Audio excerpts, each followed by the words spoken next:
Today, we're going to talk about a test that might sound a little technical, but is actually one of the simplest, most powerful ways to check on your lung health. We're talking about spirometry, and it's amazing what just one single breath can tell your doctor about what's going on inside your chest.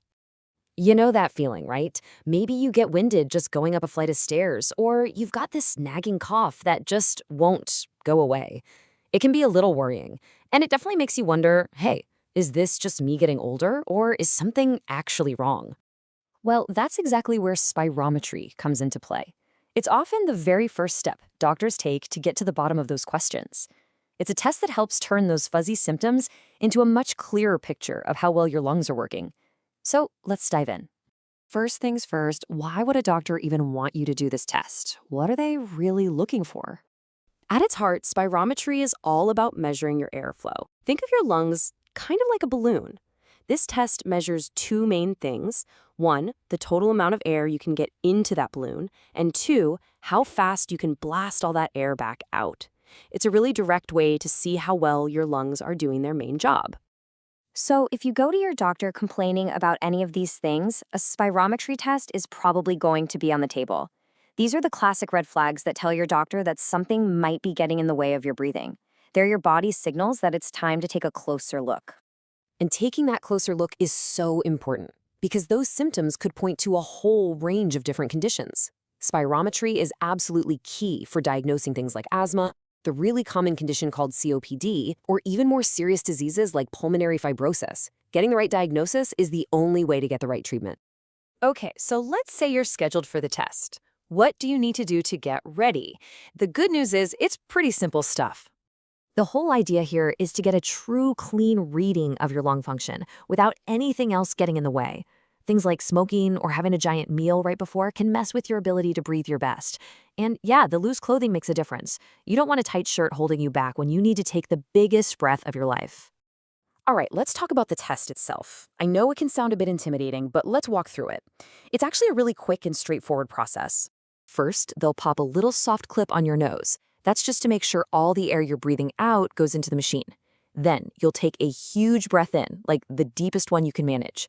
You'll seal your lips tight around a mouthpiece, and then you blast it out as hard and as fast as you possibly can for as long as you can. It really takes some effort, and you'll do this at least 3 times to make sure they get a consistent, reliable result. But you might not be done just yet. Sometimes after that first round, they'll give you a puff from an inhaler. This medicine is called a bronchodilator. Basically, it helps relax and open up your airways.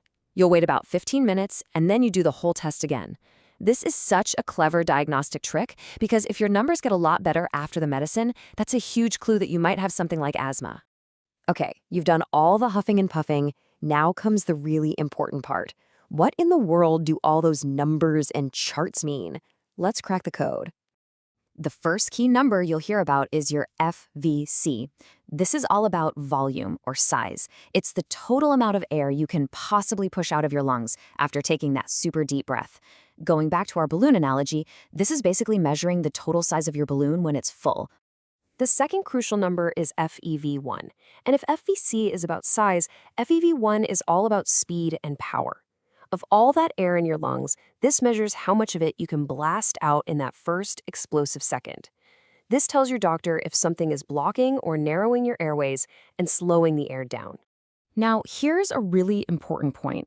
Your numbers aren't just graded on some random scale. They're compared to the predicted healthy values for another person who is your same age, sex, and height.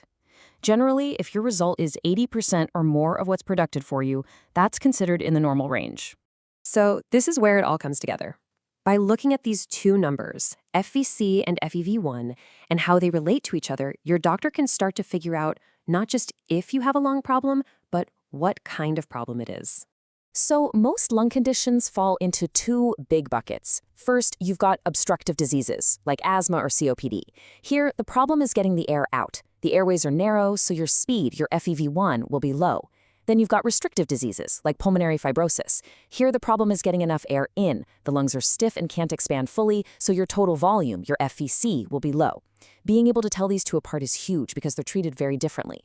And for COPD, one of the most common lung diseases in the world, there's a specific number doctors look for.